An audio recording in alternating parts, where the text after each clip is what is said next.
Okay, so I'm gonna do one more video today. I realized when I did my communication video that I kind of left out a really important aspect of it. I guess it's probably because I was focusing more on verbal communication, but actually, nonverbal communication is a really, really huge, um, huge issue for people with autism. So by that I mean, I've never made contact really my whole life. If I accidentally make eye contact, my eyes dart around like crazy. And I don't like, I feel really uncomfortable with eye contact and I don't particularly see a need for it. I find looking into somebody's eyes makes me more confused than if I didn't. Because, well, another thing kind of related to this for me, I guess, facial expressions don't make a whole lot of sense to me at all.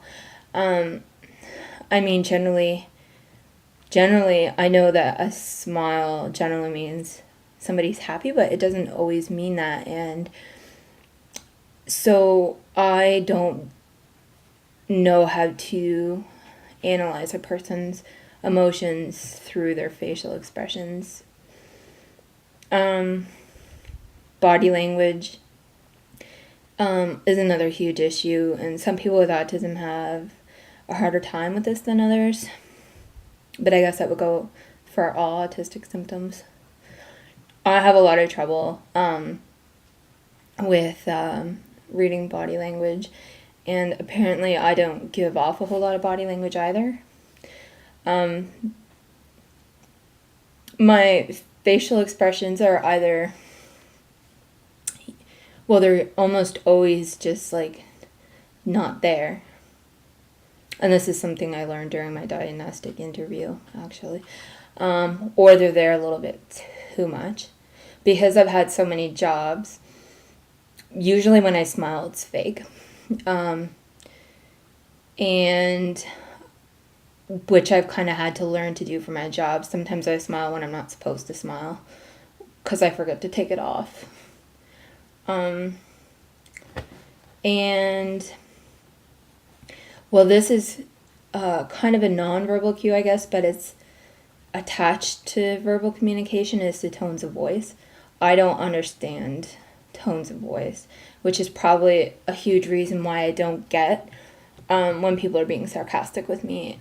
Sometimes I think people are mad at me and they're actually not mad at me, and sometimes I think people are being friendly with me and they're actually furious with me.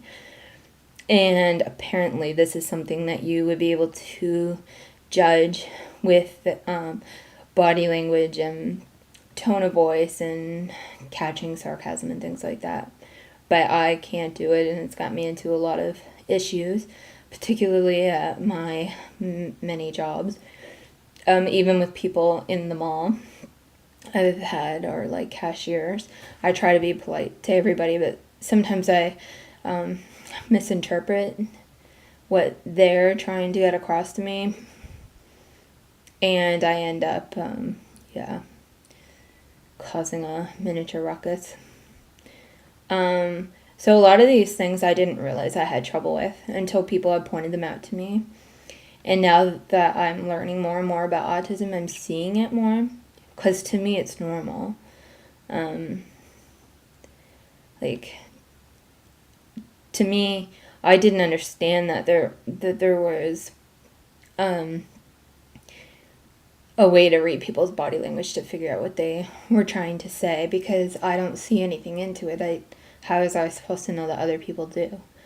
So the more and more I learn about autism and how it shapes my identity, I'm learning more and more about some of these things that I've never been able to do, that I never realized people were supposed to be able to do. But anyway, that's what I can think of right now for nonverbal communication, at least the major ones that impact me. And if you have any questions, feel free to ask, and I'll do my best to answer them.